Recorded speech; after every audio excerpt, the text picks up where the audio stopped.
নবীজি বলেন, ইয়াতি আলান নাসি জামান, এমন একটা সময় আসবে লা ইউবালিল মারউ মা আখাযা মিনহু, মানুষ যাচাই বাছাই করবে না, পরোয়া করবে না, মা আখাযা মিনহু, তার উপার্জন সে কোত্থেকে করে, আমিনাল হালালি আমিনাল হারাম, হালাল পথে উপার্জন করে নাকি হারাম পথে উপার্জন করে, মানুষ চিন্তা ভাবনাও করবে না।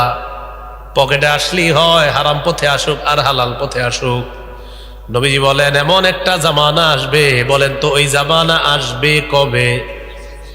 হ্যাঁ, ওই জামানা কবে লাগবে? বসেন বসেন, লাগলে বলবো, বসেন।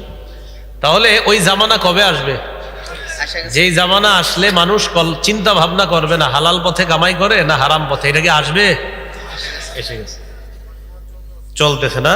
তাহলে যেহেতু চলতেছে এই জন্য একটা হাদিস শোনেন, তিরমিজি শরীফের বর্ণনা। ক্বালা রাসূলুল্লাহ সাল্লাল্লাহু আলাইহি ওয়াসাল্লাম, নবীজি বলেন, লা তাজুলু কদামা ইবনি আদম হাত্তা ইউসআলা আন খামসিন, আদম সন্তান মরণের আগে চিন্তা ভাবনা করো, তোমাকে মাটির নিচে দাফন করার পর একদিন কিয়ামতের ময়দান কায়েম হবে, ওই কিয়ামতের ময়দানটা তুমি চিন্তা করবা।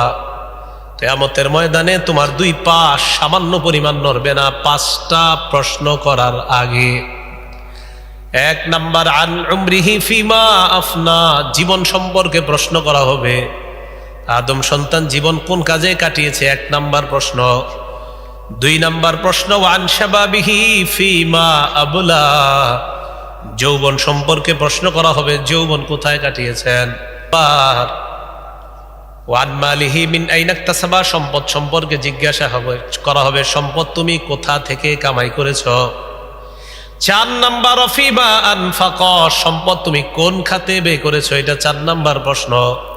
5 নাম্বার, ফিমা ওয়া বিমাজা আমিলা ফিমা আলিমা, আপনি যা জেনেছেন এই অনুযায়ী আপনি আমল করেছেন কিনা, এটা হলো আপনাকে 5 নাম্বার প্রশ্ন।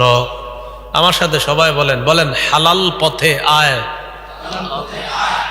হালাল খাতে ব্যয়, হালাল খাদ্য গ্রহণ আমাদের জীবনের লক্ষ্য।